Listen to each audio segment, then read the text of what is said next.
Yes, greetings of the day students. You are welcome to our classes. देखिए बेटा, आज हम करने जा रहे हैं वर्ब, जो कि कंपटीशन क्लासेस के लिए भी इम्पॉर्टेंट है और स्कूल लेवल की क्लासेस के लिए भी इम्पॉर्टेंट है।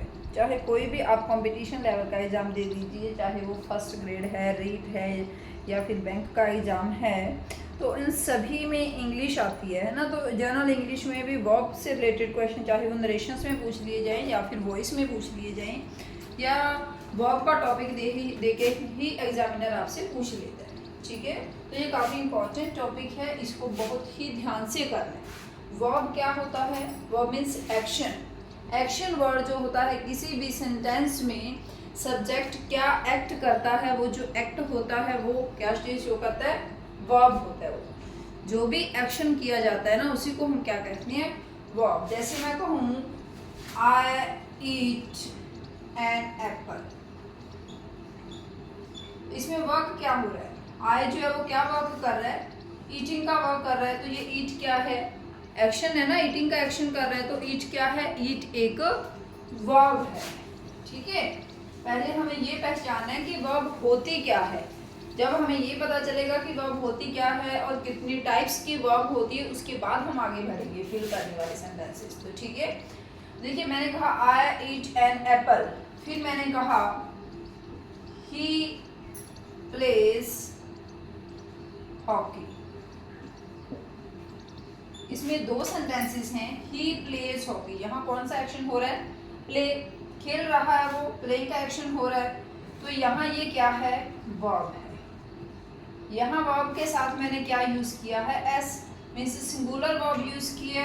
क्यों? क्योंकि हमारा सब्जेक्ट सिंगुलर है, एक वचन है। यहाँ भी सब्जेक्ट एक वचन है, यहाँ मैंने प्लूरल वर्ब यूज किया। जो आए है ये अपने आप में अपने आप को सबसे बड़ा मानता है ना। जैसे मैं कहते हैं ना, हमें भी मैं होती है कि मैं सबसे बड़ा हूँ, वही इसमें भी है। तो ये अपने साथ प्लूरल वर्ब लेता है हमेशा। तो ये क्या है?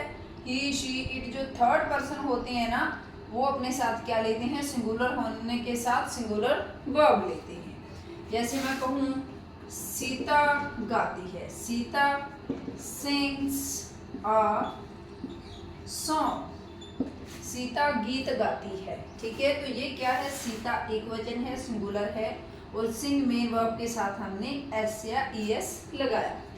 अब देखिए ये एस या ई एस आता कहाँ से है, पहले ये देख लीजिए।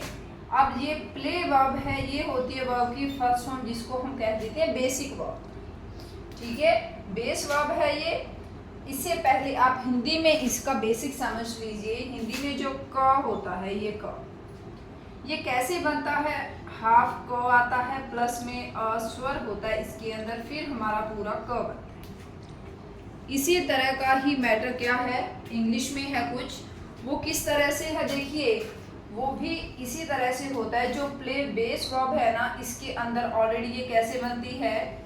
प्ले बेस वर्ब में भी ऑलरेडी डू इंक्लूड होता है, जैसे क के अंदर अ होता है। ठीक है, अगर ये प्लेस है तो इसमें ये कैसे बनती है? प्ले वर्ब के साथ डज इसके अंदर इंक्लूड होता है, तब ये जाके क्या बनती है? प्लेस।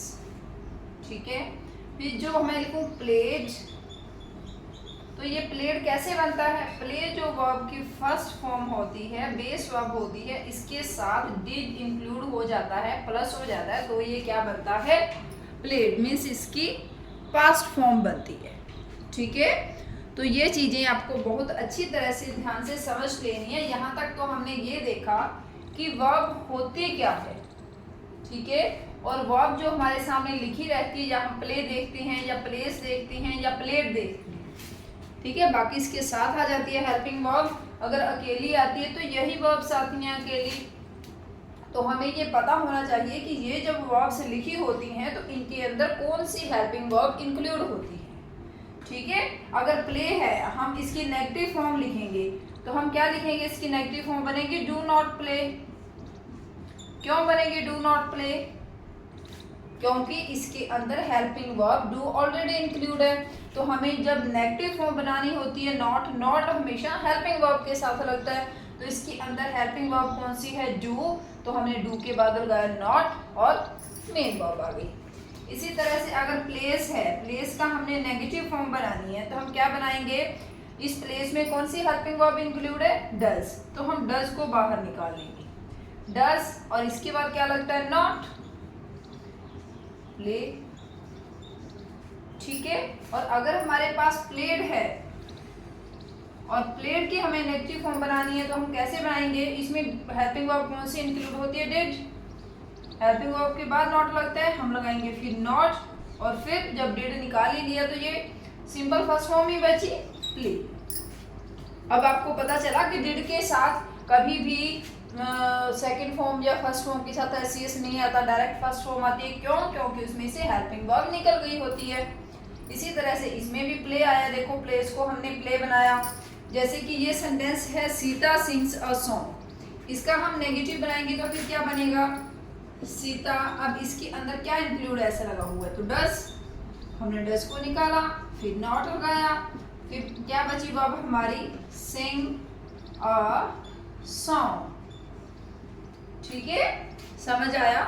यहाँ तक तो आपको वर्ब की फॉर्मेशन का पता चला कि कोई भी वर्ब जो लिखी हुई है आपके सामने उसके अंदर क्या कुछ हो सकता है ना। इसका स्क्रीनशॉट ले लीजिए बेटा, फिर मैं इसको रब करके आगे चलती हूँ, आपको बताती हूँ कि वर्ब किस टाइप से और किस तरह से वर्क करती है। यहाँ तक तो आपने ये देखा कि वर्ब होती क्या है ना। रब कर दूँ इसको, ठीक है।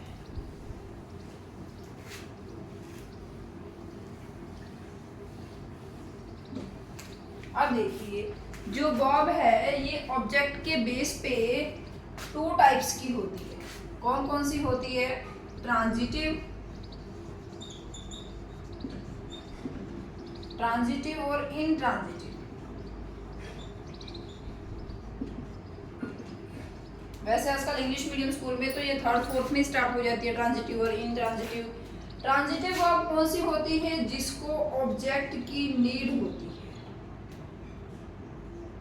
क्या होती है ट्रांजिटिव वर्ब, जिसको ऑब्जेक्ट की नीड होती है, और इसको क्या है, ऑब्जेक्ट की नीड नहीं होती है। ऑब्जेक्ट क्या होते हैं, इसकी नीड इसको नहीं होती है, ठीक है। अगर अब मैं सेंटेंस लिखूं, आपको ट्रांजिटिव और इनट्रांजिटिव का पता चल गया। ट्रांजिटिव को ऑब्जेक्ट की नीड होती है, हम लिखें ना लिखें वो हमारी मर्जी है, और इनट्रांजिटिव को ऑब्जेक्ट की नीड नहीं होती है।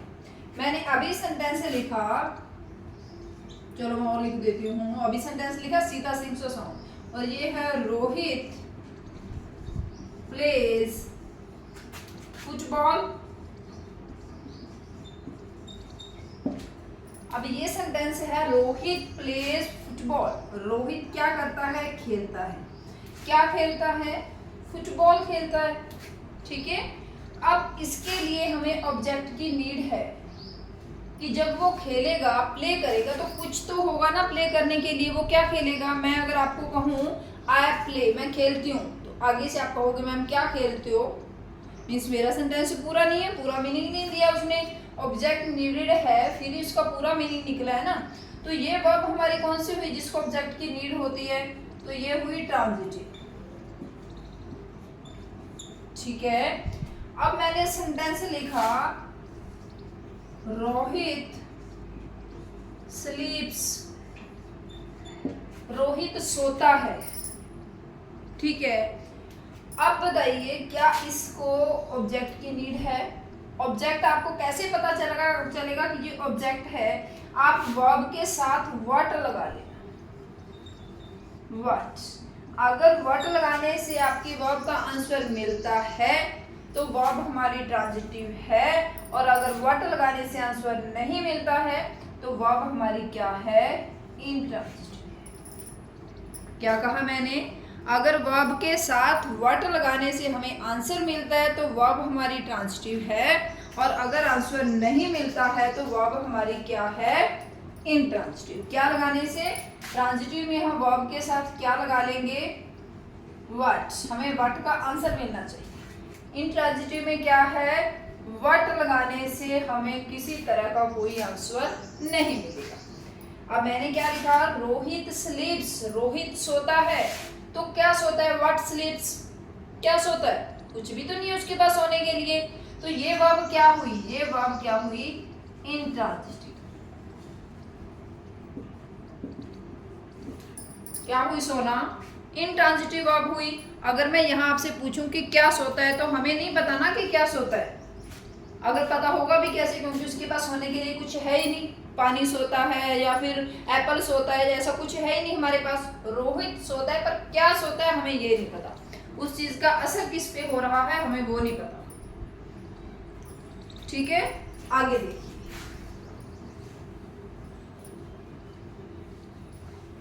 होप्सो आपको बहुत इजीली समझ आ जाएगा। इसके बाद आप लोगों को वर्ब में कभी कंफ्यूजन नहीं हुई।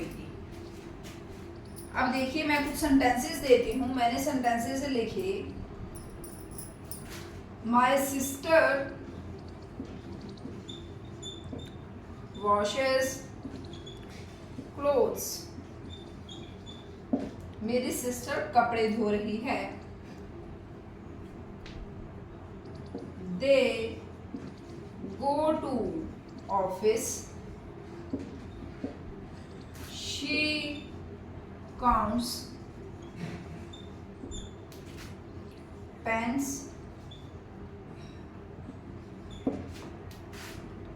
Raju goes to market. Raju goes to market. The child plays hockey. Hockey, Raju plays hockey. ठीक है, हाँ जी बेटा देखिए। The child plays hockey. My mother cooks food. The baby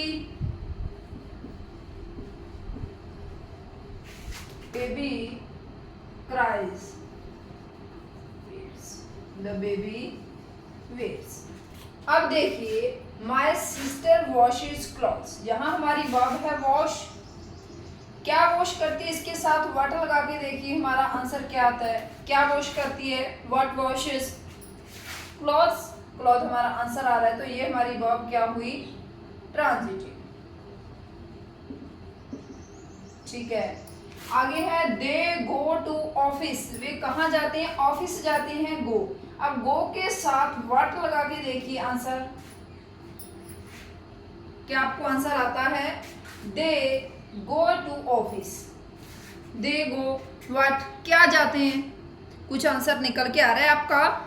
they go to office, कहाँ का आंसर निकल के आ रहा है। वेयर का आंसर तो हमारे पास है, बट हमें व्हाट का आंसर चाहिए। ठीक है, अगर मैंने यहाँ कहा she recites a poem. What she recites, what she recite. Recite means होते हैं रिदम में गाना। ठीक है, तो वो क्या रिसाइट कर रही है, एक पोएम। तो ये क्या हुआ, ट्रांजिटिव है, क्योंकि हमारे पास यहाँ आंसर निकल रहा है। पर वे क्या जाते हैं, वो क्या जाते हैं, आंसर आ रहा है दे व्हाट दे गो। कुछ आंसर आ रहा है, नहीं आ रहा, तो ये क्या हुआ, इंट्रांजिटिव। क्या हुआ, इंट्रांजिटिव। आगे देखिए, राजू गोज टू मार्केट। अभी यहाँ भी क्या है, गोस है, तो गो क्या जाते हैं, राजू क्या जाता है। कोई मीनिंग ही नहीं बना, कुछ सेंटेंस ही नहीं बना। टू मार्केट, ध्यान रखिएगा, जब प्रेपोजिशन के बाद हमारे पास नाउन आती है ना, तो वो ऑब्जेक्ट नहीं होता है। ठीक है, वो ऑब्जेक्ट नहीं होता। यहाँ भी देखो, टू के बाद आया ऑफिस, ऑब्जेक्ट होगा तो हमें व्हाट का आंसर मिलेगा। यहाँ हमें व्हाट का आंसर ही नहीं मिल रहा। ठीक है, तो ये भी क्या है, intransitive. The child pledge hockey, क्या खेलता है वो, क्या खेलता है, what does the child play, क्या खेलता है, हॉकी। व्हाट का आंसर हमारे पास आ रहा है। माय मदर कुक्स फूड, क्या कुक कर रही है मदर, क्या कुक कर रही है, फूड कुक कर रही है। यहाँ भी हमारे पास व्हाट का आंसर आ रहा है, तो ये क्या है, ट्रांजिटिव, जिसको हम हिंदी में कहते हैं सकर्मक क्रिया।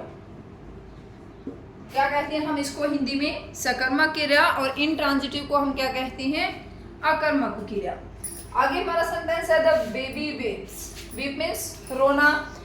अब बच्चा क्या रोता है, कोई चीज है बच्चे के पास रोने के लिए। अगर हम कहें कि बच्चा दूध पीने के लिए रोता है, खेलने के लिए रोता है, तो वो क्या होगा, उस चीज के लिए रोता है, तो वो वाई का आंसर आएगा कि क्यों रोता है। बट हमें क्यों का आंसर तो चाहिए नहीं, हमें तो वर्ब को पहचानने के लिए किसका आंसर चाहिए, व्हाट का, कि बच्चा क्या रोता है, बच्चा क्या रोता है, इसका आंसर आ रहा है क्या? नहीं आ रहा। तो क्या होगा, ये वीप वर्ब कौन सी है? इंट्रांजिटिव। ठीक है, होप सो आपको बहुत अच्छी तरह से समझ आ गया होगा। अगर मैं आपको ये कहूं he walks on the road, वो रोड पर चलता है, वो रोड पर चलता है, he walks on the road। अब इसका आंसर, रोड किसका आंसर होगा कि वो कहाँ चलता है, इसका होगा। व्हाट का आंसर आ रहा है क्या? वह क्या चलता है? मैंने कहा वह रोड पे चलता है, वो सड़क पे चलता है। अगर मैं आपसे ये पूछूं कि व्हाट डज ही वॉक, वो क्या चलता है, कुछ है उसके पास चलने के लिए कि वो क्या चलता है, व्हाट इसके साथ लगाएंगे तो हमारे पास आंसर आ रहा है क्या? व्हाट डज ही वॉक, वो क्या चलता है? नहीं है। तो ये वर्ब क्या है हमारी? इंट्रांजिटिव। ठीक है, आपको अच्छी तरह से समझ आ गया होगा कि ट्रांजिटिव और इंट्रांजिटिव वर्ब क्या होती है, इसमें क्या डिफरेंस होता है। ठीक है, तो इनका अच्छे से स्क्रीनशॉट ले लीजिए, और आपको अगर बहुत अच्छी तरह से ये समझ आ रहा है तो इसको शेयर भी कर दीजिए, चैनल को सब्सक्राइब भी कर लीजिए। इसमें इसी तरह से कंटेंट आपको मिलता रहेगा। ये आपका चाहे कॉम्पिटिशनल एग्जाम है या फिर स्कूल के एग्जाम से हैं, ये सभी के लिए इम्पॉर्टेंट है, और इसमें आपको बहुत ही ईजी वे से बेसिक करवाया जाता है। अगर आपका बेस मजबूत होगा तभी आप लोग आगे कुछ कर पाओगे।